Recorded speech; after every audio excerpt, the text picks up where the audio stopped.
Hello everyone and welcome. This is Vishal and you're watching The Mighty Explorer. Today we are going to talk about the Vizag gas tragedy.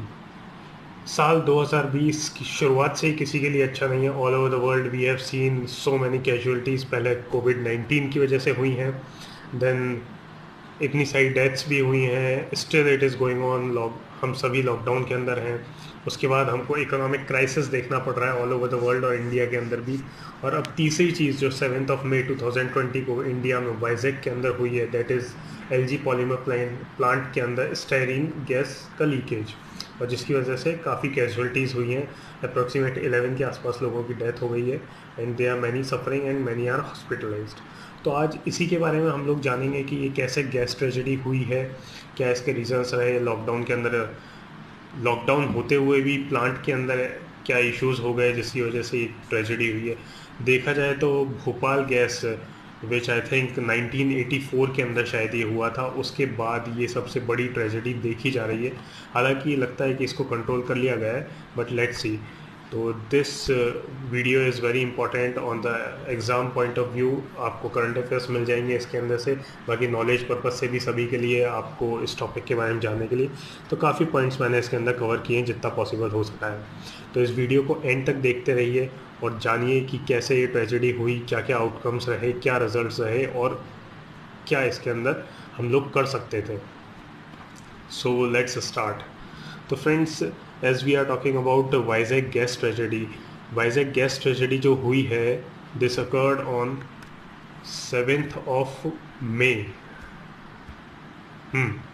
7 मई 2020 को morning 2:30 AM में chemical leakage हुआ था LG polymer plant के अंदर, जो कि वाइजैक के अंदर है. हालांकि ये प्लांट मेन सिटी वाइजैक से काफ़ी दूर है, 15 किलोमीटर के आसपास है, लेकिन इसके आसपास के एरियाज़ में अप्रॉक्सीमेट 5 to 6 विलेजेस हैं जो कि इसके एरिया के अंदर आते हैं और वो अफेक्ट हुए हैं इससे.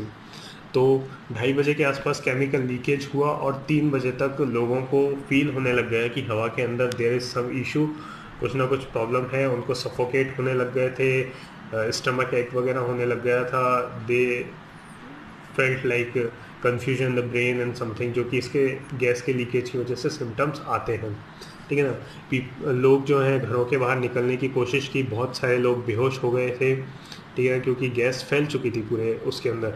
और सुबह 2:30 का टाइम, मतलब जब मैक्सिमम लोग सो रहे होते हैं तब ये हुआ था. जैसे भोपाल के अंदर भी सुबह के टाइम ही ये गैस लीकेज हुआ था. फिर नेशनल डिज़ास्टर रिस्पांस फोर्स जो एनडीआरएफ वहाँ पर पहुँची, उन्होंने सिचुएशन को कंट्रोल किया, लोगों को इवैक्यूएट करने की कोशिश की. काफ़ी लोगों को उन्होंने हॉस्पिटल भी पहुँचाया टाइम पर, बट फिर भी यहाँ पर कैजुअलिटीज़ हमें देखने के लिए मिली. 11 बजे के आसपास एनडीआरएफ ने ये स्टेटमेंट दिया कि सिचुएशन उनके कंट्रोल में है और उन्होंने गैस को न्यूट्रलाइज़ कर दिया है, बट पूरी तरह से न्यूट्रलाइज़ नहीं हो पाई है गैस. आगे हम देखेंगे कि क्या अभी, क्योंकि अकॉर्डिंग टू मी अभी कुछ और सर्कमस्टांसेस रह रहे हैं, कुछ चीज़ें रह रही हैं कंट्रोल करने के लिए. उनके पास सफिशिएंट इक्विपमेंट्स नहीं थे, तो अभी पूरी तरह से कंट्रोल में नहीं आई है. अब स्टायरीन गैस है क्या? स्टायरीन एक केमिकल कंपाउंड होता है, ऑर्गेनिक केमिकल कंपाउंड होता है, जो कि उसको मतलब लो टेम्परेचर पर रखा जाता है, लो टेम्परेचर पर रखा जाता है उसको लिक्विड फॉर्म में, जो कि स्टायरीन गैस होती है. और स्टायरीन बेसिकली अगर हमारे कांटेक्ट में आ जाता है तो वो लंग्स के अंदर, आइज़ के अंदर इरिटेशन पैदा करता है, मुंह के अंदर भी इरिटेशन पैदा करता है. ठीक है ना. अगर वो हमारे दिमाग तक चला जाए तो वी फील लाइक कन्फ्यूजन और अजीब सा हमें फीलिंग आने लगती है, बेहोशी टाइप, जो कि हुआ. काफ़ी लोग वहाँ बेहोश भी हो गए. ठीक है ना. अब लॉन्ग लास्टिंग इसके इफ़ेक्ट्स ये भी हो सकते हैं कि डेथ भी हो सकती है और सीवियर प्रॉब्लम्स भी हो सकती हैं, फिज़िकल प्रॉब्लम्स से रिलेटेड. तो इसका लॉन्ग एक्सपोजर जो कि काफ़ी लोगों को हुआ, तो वो यहाँ पर डेथ्स भी हो गई काफ़ी सारी. अब मैक्सिमम ये रबर या प्लास्टिक इंडस्ट्रीज़ के अंदर स्टायरीन का यूज़ होता है, और जैसे प्लास्टिक इंडस्ट्रीज़ के अंदर इसका यूज़ होता है डिस्पोजल कप या प्लेट वगैरह बनाने के लिए. ठीक है. और इलेक्ट्रिकल इक्विपमेंट्स के हम जो इंसुलेशंस वगैरह बनाते हैं उसमें यूज़ होता है, ऑटोमोबाइल पार्ट्स के अंदर यूज़ होता है, ड्रिंकिंग कप्स वगैरह बनाने, फूड पैकेजिंग इंडस्ट्री के अंदर, तो कारपेट मेकिंग, ऐसे काफ़ी सारी इंडस्ट्रीज़ के अंदर स्टायरीन का यूज़ होता है. तो इसलिए ये बहुत ज़्यादा इंपॉर्टेंट और बहुत वाइडली यूज चीज़ है. ठीक है. तो ये स्टायरीन गैस है, हार्मफुल है हमारे लिए बहुत ही ज़्यादा. अब जैसा कि सुनने में आया था कि ये सिचुएशन कैसे वहाँ तक पहुँची, पहले मैं इसके बारे में एक बार डिस्कस कर लेता हूँ कि हुआ क्या था एक्चुअल में। तो जो प्लांट के मैनेजर हैं उन्होंने ये बताया कि लॉकडाउन की वजह से अप्रॉक्सीमेट 40 डेज से ये प्लांट अनऑपरेबल था, ठीक है ना, ऑपरेट नहीं कर रहे थे इसको। बट ये हुआ ये कि वहाँ पर जो थे 2 टैंक्स थे जिसके अंदर स्टाइरिन गैस फिल्ड थी, और लगभग 2400 टन कैपेसिटी के दोनों टैंक्स थे जिनमें से एक के अंदर 1800 टन स्टाइरिन गैस फिल्ड थी। अब जब उन्होंने वापस से उसका ऑपरेशन स्टार्ट किया करने की कोशिश की तो वहाँ पर कुछ बैठा नहीं, और जो गैस है वो सेल्फ पॉलीमराइज हो गई। सेल्फ पॉलीमराइज का मतलब है कि वो खुद में ही पॉलीमराइजेशन उसका स्टार्ट हो गया, क्योंकि उसका टेम्परेचर वो मेंटेन नहीं कर पाए किन्हीं कारणों से, क्योंकि प्लांट को वापस से रीस्टार्ट किया, टेम्परेचर वगैरह या मशीनरी सही से काम नहीं कर रही थी, तो टेम्परेचर उसका पूरा प्रॉपरली सेट नहीं कर पाए। स्टाइरिन जो गैस है उसको -20 डिग्री सेल्सियस पर स्टोर किया जाता है। अब उससे जैसे ही ऊपर राइज करने लगती है तो वो वाटर से कन्वर्ट होकर वेपर फॉर्म में कन्वर्ट होने लग जाती है, और उस वही चीज़ यहाँ पर भी हुई, वो वेपर में कन्वर्ट हुई, और फिर वो वेपर जो होता है वो एक्सपेंड होती है एयर, तो वो वहाँ से लीकेज शुरू हो गया उसका। तो ये चीज़ ऑफिशियली उन्होंने बताई है कि ऐसा हुआ है। अब देखिए, अब प्रेजेंटली अभी क्या सिचुएशन है, जिस टाइम मैं ये वीडियो बना रहा हूँ ऑन द 8 मई, अभी ये है कि 11 लोगों के डेथ की यहाँ पर कंफर्मेशन हो चुकी है। 300 के आसपास लोग है, people have been hospitalized, and almost 2000 residents जो हैं वो अफेक्टेड हैं इस चीज़ से। अब एनडीआरएफ जो है उनका ये कहना है कि 50% of the vapour have been neutralize, 50% vapours को उन्होंने न्यूट्रलाइज कर दिया है, लेकिन क्योंकि उनके पास रिएक्शन इनहिबिटर्स ख़त्म हो चुके हैं तो और गुजरात से मंगाए गए हैं, और उनके आते ही वो कम्प्लीटली उसको न्यूट्रलाइज कर देंगे एंड सिचुएशन को पूरा अंडर कंट्रोल लेंगे। तो फिलहाल देखने में यही लग रहा है कि सिचुएशन अंडर कंट्रोल है लगभग, क्योंकि आज और कोई कैजुअलिटी सुनने में नहीं आई। 11 जो डेथ्स हुई थी वो शायद कल रात तक ये डेटा आ चुका था, और 300 हॉस्पिटलाइज वगैरह का भी डेटा कल तक आ चुका था, जहाँ तक मुझको इन्फॉर्मेशन है इससे रिलेटेड। ये देखिए फ्रेंड, यहाँ पर ये जो एरिया दिख रहा है ना, दिस इज एलजी पॉलीमर, जो एलजी पॉलीमर रोड लिखा हुआ है यही एलजी पॉलीमर प्लांट है जो एलजी का है। अब यहाँ पर बेसिकली क्या बनता था, यहाँ पर इलेक्ट्रिकल इक्विपमेंट से इंसुलेशन वगैरह या फिर वो चीज़ें, इंसुलेशन वगैरह ऐसी चीज़ें बनती थी। अब ये जो एरिया आता है देखिए, वैसे तो ये सिटी से मेन सिटी ये है, यहाँ ये मेन सिटी एरिया आ जाता है, यहाँ से ये काफ़ी दूर है, 15 किलोमीटर के आसपास है। लेकिन इसके आसपास अगर हम देखें इस एरिया में, क्योंकि ये गैस 3 से 5 किलोमीटर तक इफेक्ट कर चुकी है, इस एरिया के अंदर हम देखते हैं तो ये काफ़ी लोग हैं, काफ़ी पॉपुलेशन है जो यहाँ पर इफ़ेक्ट हुए हैं इस गैस की वजह से। अब मैं आपको कुछ पिक्स दिखा रहा हूँ, हालांकि बहुत सारी पिक्स सर्कुलेट हुई हैं, आप लोगों ने भी काफ़ी पिक्स देखी होंगी, लेकिन मैं कुछ यहाँ पर ऐसी पिक्स ही ले रहा हूँ जो दिखाने लायक हैं, क्योंकि इतना फैटल प्रॉब्लम हुई है, इससे इतनी कैजुअलिटीज़ हुई हैं, और ऐसी ऐसी पिक्स हैं जो मैं दिखा नहीं सकता।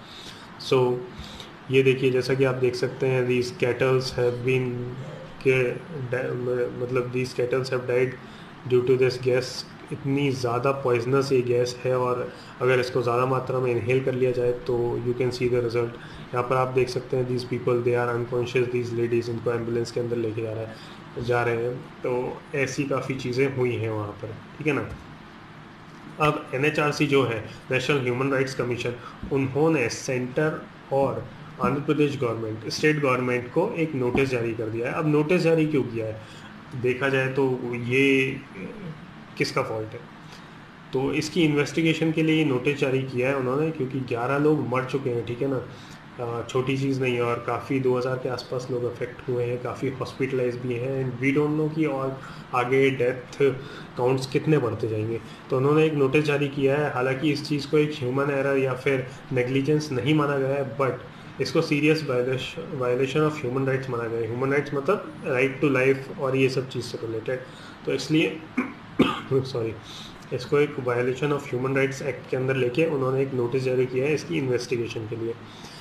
उन्होंने एक स्टेटमेंट के अंदर एनएचआरसी ने ये भी कहा है, जैसा कि मैंने यहाँ पर एक ये स्टेटमेंट कोट भी किया है, right to life of a victim has been grossly violated at a time when human lives across the country are at stake due to spread of COVID-19 virus and everyone is forced to stay indoors. The tragedy has come as a bolt from the blue. मतलब ये एक अचानक से आई हुई आपदा कह सकते हैं इसको। अब देखिए सिचुएशन ये चल रही है कि पूरे कंट्री के अंदर लॉकडाउन है, पूरे वर्ल्ड के अंदर लॉकडाउन है। ऐसे में लोग अपने अपने घरों पे, हम भी अपने घरों पे बैठे, अब घरों में ही बैठे हैं और वहाँ पर ऐसी सिचुएशन हो जाए तो दिस इज़ मतलब हैज़ार्डस। इससे ज़्यादा कुछ और बुरा हो ही नहीं सकता है। हम घर के अंदर भी नहीं रह सकते, हम घर से बाहर निकलने में भी दिक्कत है। तो इसलिए इस केस में एक इन्वेस्टिगेशन कही है NHRCC के अंदर, और मुझे भी लगता है कि एक इन्वेस्टिगेशन होनी चाहिए, क्योंकि भोपाल गैस ट्रेजेडी में भी यही सीन हुआ था। वहाँ पर भी रातों रात इतने सारे लोग मर गए थे, और मुझे नहीं लगता कि उसके अंदर मतलब इन्वेस्टिगेशन तो हुई थी, लेकिन उसको उससे कुछ सीखा है या सबक लिया, ऐसा कुछ मुझे लगता नहीं है। अब इसमें एक केस भी रजिस्टर हुआ है, गोपालपट्टनम पुलिस स्टेशन के अंदर एक केस रजिस्टर हुआ है against management of LG polymer. अब मैनेजमेंट के अगेंस्ट में क्यों हुआ है? क्योंकि हालांकि ये लॉकडाउन था, इन्होंने ऑपरेशन स्टार्ट किया या जो भी करने की कोशिश की वहाँ पर, बट वहाँ पर इतना स्टाफ भी नहीं था कि वो आसपास के लोगों को अवेयर कर पाते या फिर सिचुएशन को अंडर कंट्रोल ला पाते। तो अगर आप एक रिस्की जोन में वर्क कर रहे हैं, then you should have efficient work power, man power, कि आप उस चीज़ को कंट्रोल तो कर सको, आप उसको मैनेज तो कर सको। जब उनको पता था कि उनके वहाँ टैंक्स के अंदर ये स्टायरीन गैस फिल्ड है और ये हैज़ार्डस हो सकती है, तो टैंक्स का टेम्परेचर मेंटेन क्यों नहीं रखा गया, इक्विपमेंट्स को क्यों टाइम पर चेक नहीं किया गया? 40 दिन तक ऐसे ही तो नहीं छोड़ सकते। दे ऑल्सो नो वहाँ पर रेफ्रिजरेटर्स काम तो कर ही रहे होंगे। अब सडनली जब उनका ब्रेकडाउन हुआ है या फिर कुछ ना कुछ सिचुएशन बिगड़ी है, तो वो इम्प्रॉपर मेंटेनेंस या फिर किसी नेग्लिजेंस की वजह से ही हुआ है। तो केस रजिस्टर हुआ है। केस रजिस्टर किसने किया है? वहाँ के एक रेवेन्यू ऑफिसर है RR वेंकटपुरम के, MV सुब्बाराव, उन्होंने केस रजिस्टर किया है मैनेजमेंट ऑफ LG पॉलीमर्स के अगेंस्ट। अब सेक्शंस कौन कौन से लगे? ये देखिए sections exam point of view से काफ़ी इंपॉर्टेंट हो सकते हैं। जो UPSC की तैयारी कर रहे हैं उन लोगों के लिए तो ये सेक्शंस इंपॉर्टेंट हैं, बाकी लोगों की नॉलेज के लिए भी हो सकते हैं। जैसे section 278 making atmosphere noxious to health, ठीक है ना। 284 negligent conduct with respect to poisonous substances. 285 negligent conduct with respect to fire or combustible matter. 337 causing hurt by act endangering life of person, safety or others. 338 causing grievous hurt by act endangering life or personal safety of others, and 304 second of the IPC section के through ये cases register हुए हैं। तो मुझे भी लगता है कि इसमें एक अच्छी खासी इंक्वायरी होनी चाहिए, जिससे आगे ऐसी कैजुअलिटीज़ ना हो। हालांकि हमारे देश में ऐसी कैजुअलिटीज़ काफ़ी बार हुई हैं, इतने बड़े स्केल पर नहीं हुई है, भोपाल गैस जितना बड़ा स्केल नहीं हुआ है। ये भी मैं चाहता हूँ कि कैजुअलिटीज़ वहाँ तक राइज ना करें तो ही बेटर है, but let's see what happens next. अब देखिए एक टाइम्स ऑफ इंडिया का ये उन्होंने एक जारी किया था, जिसके अंदर उन्होंने डिस्कस किया है कि हमारे कंट्रीज़ में पहले कब कब हुए हैं। एज आई वॉज डिस्कसिंग 1984 के अंदर भोपाल गैस ट्रेजेडी हुई थी, जहाँ पर यूनियन कार्बाइड इंडिया लिमिटेड के अंदर पेस्टिसाइड प्लांट था भोपाल के अंदर, वहाँ पर लीकेज हुआ गैस का और उसकी वजह से 3787 लोग मारे गए। This is the biggest number ever जो मुझ आज तक इंडिया के अंदर किसी कैजुअलिटी के अंदर आया है, और इतने सारे लोगों का मरना वाकई में मायने रखता है यहाँ पर। ये दूसरा 2011 के अंदर है, जिसमें लगभग 20 लोग हॉस्पिटलाइज हुए थे क्लोरीन गैस की लीकेज की वजह से, पिंपरी छिंदवाड़ा पुणे के अंदर एक प्लांट था उसके अंदर।